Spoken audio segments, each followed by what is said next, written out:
செயலியை பதிவிறக்கம் செய்து அதன் செயல்பாட்டை தொடங்குவது எப்படி? மக்களுடன் ஸ்டாலின் செயலியை ஆண்ட்ராய்டின் பிளே ஸ்டோர், ஆப்பிளின் ஆப் ஸ்டோரை பயன்படுத்தி உங்கள் அலைபேசியில் பதிவிறக்கவும். பதிவிறக்கம் முடிந்தவுடன் செயலியை திறந்து உள்நுழைக என்பதை தேர்வு செய்யவும்.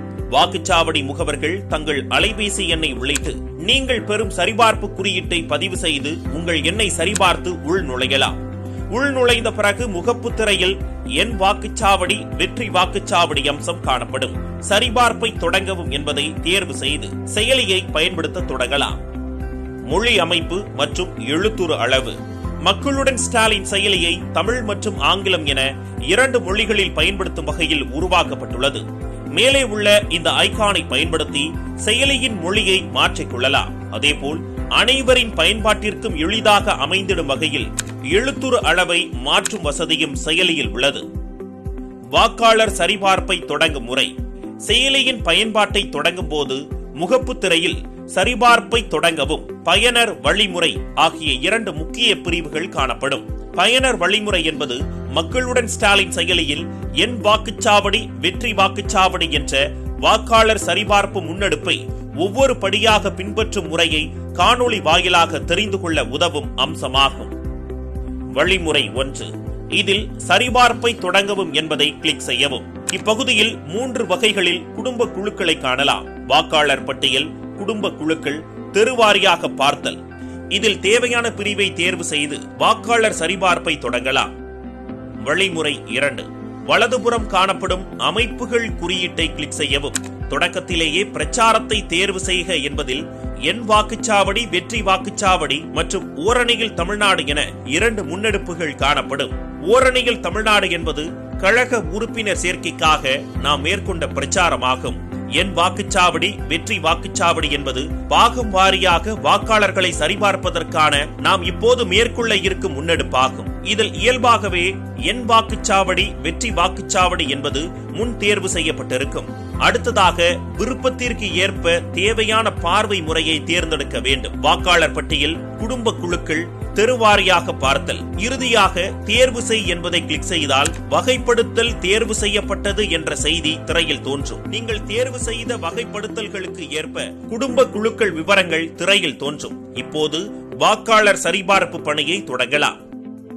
பாக விவரம் மற்றும் பாகத்திற்கு ஒதுக்கப்பட்ட BLC விவரங்களை எவ்வாறு தெரிந்து கொள்வது? வாக்காளர் சரிபார்ப்பு பகுதிக்குள் சென்றால் திரையின் மேல் பகுதியில் பாகத்தின் விவரம் இடம்பெற்றிருக்கும். பாகத்தின் விவரத்தை தேர்வு செய்தால் உங்களுக்கு ஒதுக்கப்பட்ட பாகம் எண், பட்டியல் விவரங்கள், வாக்குச்சாவடி விவரங்கள், வாக்காளர்கள் விவரங்கள், உறுப்பினர் சேர்க்கை குறித்த தகவல்கள் மற்றும் BLC விவரங்களை காணலாம். பட்டியல் விவரத்தில் பட்டியல் வெளியிடப்பட்ட நாள், திருத்தப்பட்ட ஆண்டு ஆகிய தகவல்களை வாக்குச்சாவடி முகவர்களுக்கு வழங்குகிறது. இது வாக்குச்சாவடி முகவர் வைத்திருக்கும் வாக்காளர் பட்டியலை செயலியில் உள்ள பட்டியலுடன் ஒப்பிட்டு பார்க்க உதவுகிறது.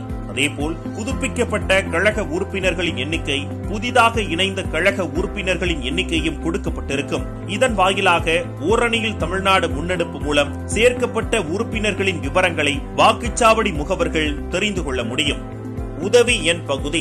என் வாக்குச்சாவடி, வெற்றி வாக்குச்சாவடி செயல்பாட்டு வழிமுறைகள் குறித்து ஏதேனும் சந்தேகங்கள் அல்லது கேள்விகள் இருந்தால் அவற்றை நிவர்த்தி செய்வதற்காக இதில் கொடுக்கப்பட்டுள்ள உதவி எண்ணை தொடர்பு கொள்ளலாம்.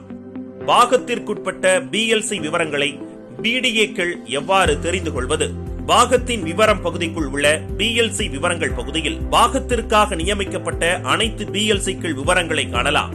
BLC விவரங்கள் பகுதியில் உள்ள கீழ்த்தோன்றும் பட்டியலை தேர்வு செய்தால் அந்த வாக்குச்சாவடிக்கு நியமிக்கப்பட்ட அனைத்து BLCகளின் பட்டியல் தோன்றும்.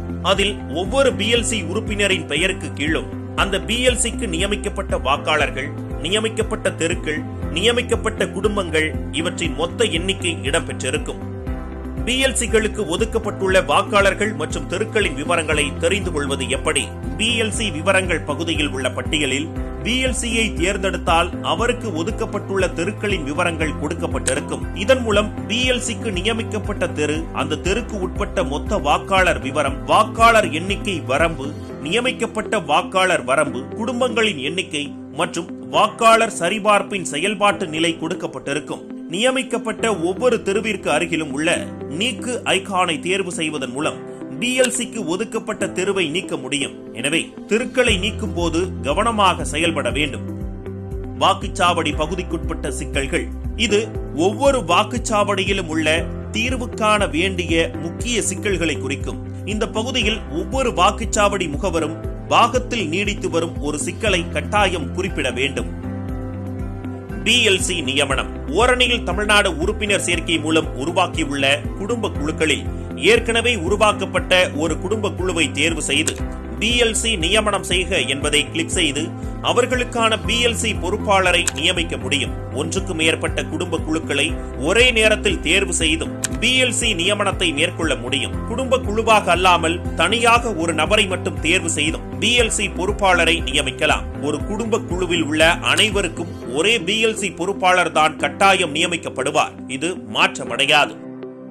வினாப்பட்டியல் மற்றும் வாக்காளர் விவரங்களை திருத்துதல்.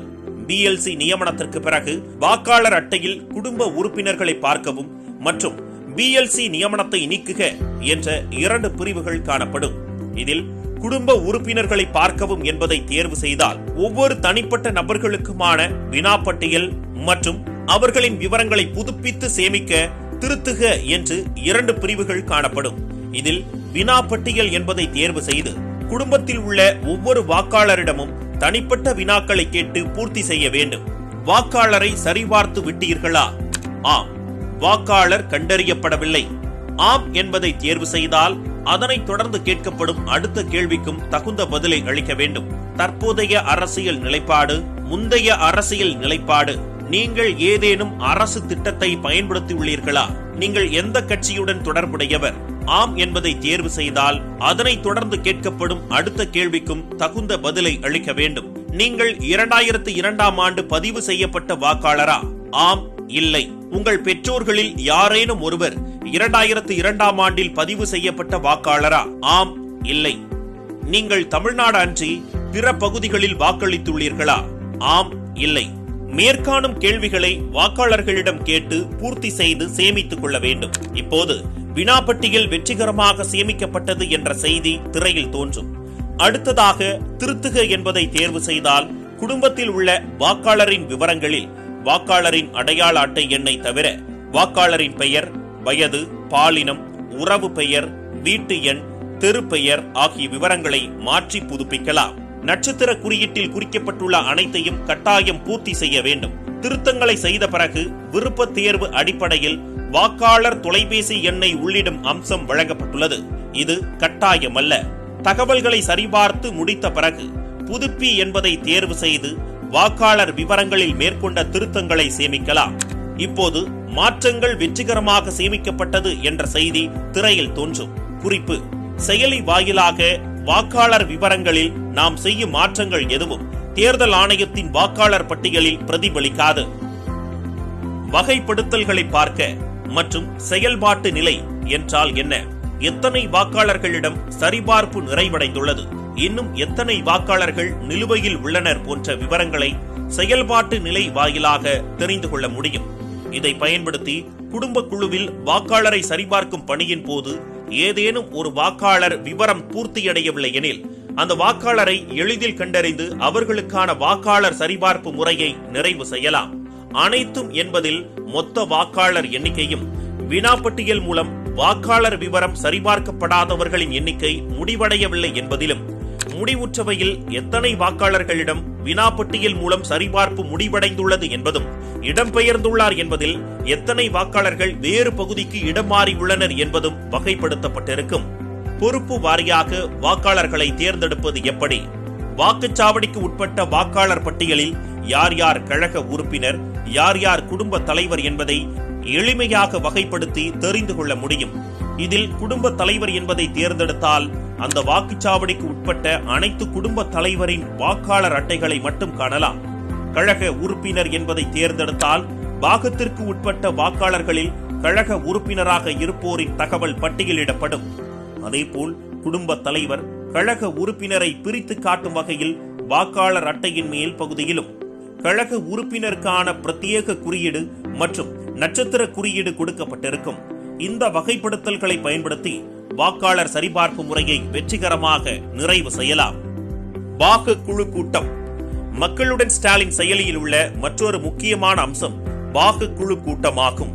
இந்த அம்சம் பாக முகவர்கள் நடத்தும் மக்கள் சந்திப்புகளையும் மேற்கொள்ளும் பரப்புரைகளையும் ஒருங்கிணைத்து கண்காணிக்க உதவுகிறது. முகப்பு திரையில் பாக குழு கூட்டம் பகுதி காணப்படும். அதில் பாக முகவர்கள் புகைப்படங்களை பதிவேற்ற, புகைப்படத்தை பதிவேற்றவும் என்பதை தேர்ந்தெடுக்க வேண்டும். பிறகு நீங்கள் பதிவேற்ற உள்ள புகைப்படத்தின் வகையையும் தேர்வு செய்ய வேண்டும். 3 வகையான புகைப்படங்களை பதிவேற்றலாம். கழகம் தொடர்பான நிர்வாகிகளின் சந்திப்புகளை பதிவேற்ற கட்சி சந்திப்பு என்பதையும், பொதுமக்களுடனான சந்திப்புகளை பதிவேற்ற பொதுக்கூட்டம் என்பதையும், பூர்த்தி செய்த இலக்குத்தாளை பதிவேற்ற இலக்குத்தாள் என்பதையும் தேர்ந்தெடுக்க வேண்டும். சரியான வகையை தேர்ந்தெடுத்த பிறகு பதிவேற்று என்பதை கிளிக் செய்யவும். புகைப்பட தொகுப்பு அல்லது கேமரா என புகைப்படத்தை 2 விதமாக பதிவேற்றம் செய்யலாம். புகைப்பட தொகுப்பிலிருந்து பதிவேற்று என்பதை கிளிக் செய்து நீங்கள் பதிவேற்ற விரும்பும் புகைப்படத்தை தேர்ந்தெடுத்து சேமிக்கவும். கேமராவை தேர்ந்தெடுத்தால் நேரடியாக புகைப்படத்தை எடுத்து நீங்கள் பதிவேற்றலாம். புகைப்படத்தை பார்க்க என்பதில் நீங்கள் பதிவேற்றிய புகைப்படங்கள் அனைத்தும் இடம்பெற்றிருக்கும். இதில் நீங்கள் பதிவேற்றிய புகைப்படத்தை பகிர முடியும். அதேபோல் முழுமையாக பதிவேறாமல் உள்ள புகைப்படங்கள் முன்மாதிரி வரைவு பகுதியில் இருக்கும். இதை நீங்கள் மீண்டும் பதிவேற்றலாம் அல்லது நீக்க முடியும். இவ்வாறாக பாக முகவர்கள் புகைப்படங்களை பதிவேற்றும் செயல்பாடுகளை வெற்றிகரமாக நிறைவு செய்ய முடியும்.